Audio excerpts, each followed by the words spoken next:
Isinusulong sa lungsod ng Davao ang isang ordinansa para ma-regulate ang paggamit ng videoke at iba pang sound equipment. Kabilang sa mga gusto ipagbawal ang pagbivideoke ng 10 oras ng gabi. Makibalita tayo kay Sheila Vergara Rubio ng GMA Davao. May okasyon man o wala, sintonado man o hindi, sa bar man o sa bahay, hindi maikakailang mahilig sa kantahan o pagbivideoke ang mga Pinoy. Tulad na lang dito sa Davao City kung saan mabenta ang mga videoke machine. Patok na patok ang negosyo ng pagpaparenta ng videoke, lalo na tuwing may okasyon, tulad ngayong bisperas ng Chinese New Year. Pero kung may mga natutuwa sa kantahan, marami rin daw ang naiinis. Dahil dito, isinusulong sa konseho ng lungsod na i-regulate sa pamamagitan ng ordinansa ang paggamit ng videoke at iba pang gamit na lumilikha ng ingay.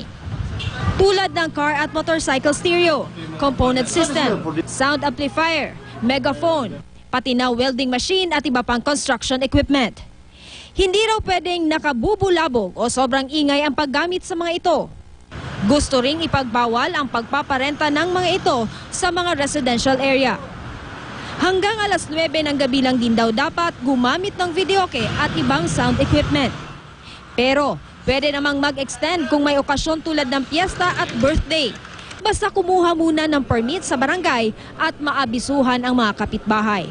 Kung maipatutupad ang ordinansa, wala naman daw magagawa ang ilang Davaoenyo kung hindi sumunod.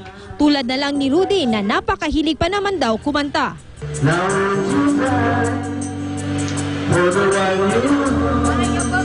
Di man taga-ibuot po na ninyo sa atong panggoberno na to, di ba? Kung sa ilang balaod nila, di apon matuman po da. Buntay ba mahimo sa Kung ipatuman. kung ipatuman. Oo. So, Sa isa kasi mana, pila ba ang nagarenta sa inyo ha? sa isa kasi mana, kasi marintahan lang ng mga 5 or 4 units lang.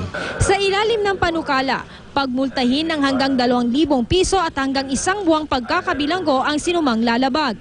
Ayon naman sa alkalde ng lungsod, dapat munang pag-aralang mabuti ang panukala. Para sa ako, na executive order niya na 9 o'clock ani. They are making it official. But this time it would include, I said, private homes. Sheila Vergara Rubio, Nagbabalita, Pilipinas.